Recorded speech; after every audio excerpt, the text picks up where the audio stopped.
Hi everyone, it's Math with AUB. We are asked to find the domain of the function log of 5x minus x squared divided by 4 at the base 10. In order to find domain, we have to take care of three things. We have to open our eyes just wide open in order to solve such type of question. It is not merely saying that some x is input and we have some output. Input is called domain, output is called range. To for a beginner, for elementary learner, it's good. But we have to deal such type of problems, tackle problems. How to tackle problems? We have concrete idea what we are going to do, what we have to hunt, what we have to check out. Just take care of three things. Denominator never vanishes. Avoid all the values, discard all the values where denominator ceases to exist. If the denominator is overall 0, discard these values. Don't take these values. These values are absolute invalid for domain. Number one. Number two, in case of square root, while dealing a real valued function, in case of square root, don't accommodate all values of the domain. That gives you negative answer in the square root. Negative answer in the square root means imaginary unit, complex number. We have to discard them because we are dealing with real valued function. If you are dealing with complex valued function, then it is good. They are allowed there to be taken in domain. And third, log is not defined for negative values. Log is defined for positive values. Log is defined for positive values. Taking care of these three things, let's see and find out. You are going to find two restrictions. Take care of two things. The square root, we cannot afford negative values for the square root, and here is log. Log is also defined for positive values. So taking whatever is inside in the log, in the square root, that is log of 5x minus x square divided by 4 at the base to the base 10, it must be greater than or equal to 0. Because we have function, it is in the numerator, means overall 0 we can afford. Overall 0 we can afford.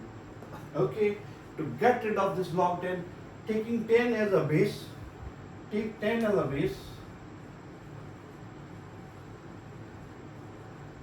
10 as base, both sides, in order to get rid of this log 10, log 10, that's same 5x minus x square divided by 4 greater than or equal to 10 power 0. Taking 10 as a base, in order to get rid of this log, cancel out. So we have 5x minus x square divided by 4 greater than or equal to 0. Any non-zero quantity raised to 0 is equal to unity 1. Solving for x, we have 5x minus x square is greater than or equal to 4, multiplying by 4. Here, settling down the quadratic inequality, minus x square plus 5x minus 4 greater than or equal to 0.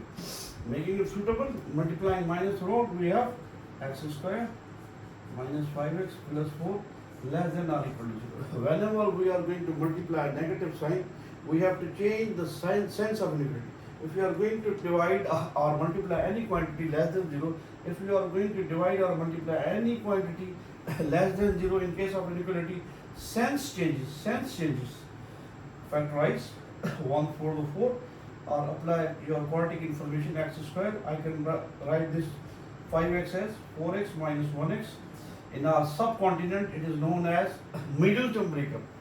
Taking x common, I have x minus 4 minus 1 common. Whenever you are going to take minus common, the upcoming symbols must be changed.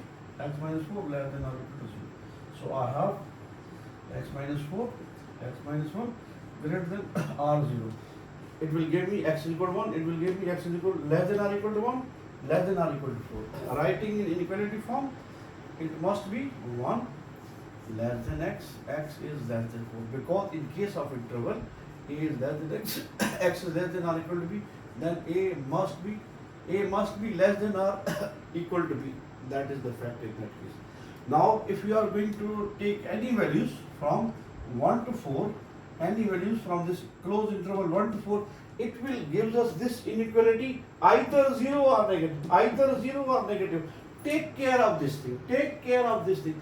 This inequality remains valid. If I take 4, 4 minus 4, it's 0, 0 times anything, it's 0.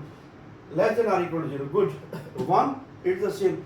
Taking any value between this, let me take 2, it will become 2 minus 4, it will become 2 minus 4. I have negative 2 times 1, that is a quantity less than or equal to 0. This inequality must be valid. While you are writing in interval form, you have to make sure that this inequality remains valid whenever you write it in this interval form. Take care of this thing, take care of this thing. Don't take it light, don't take it light. You have to verify, you have to write this inequality remains valid, this inequality remains valid. Well, in that case, it is valid. So our option is the closed interval from 1 to 4. The closed interval 1 to 4, either you write in that form or in that form. So A is the right option in that.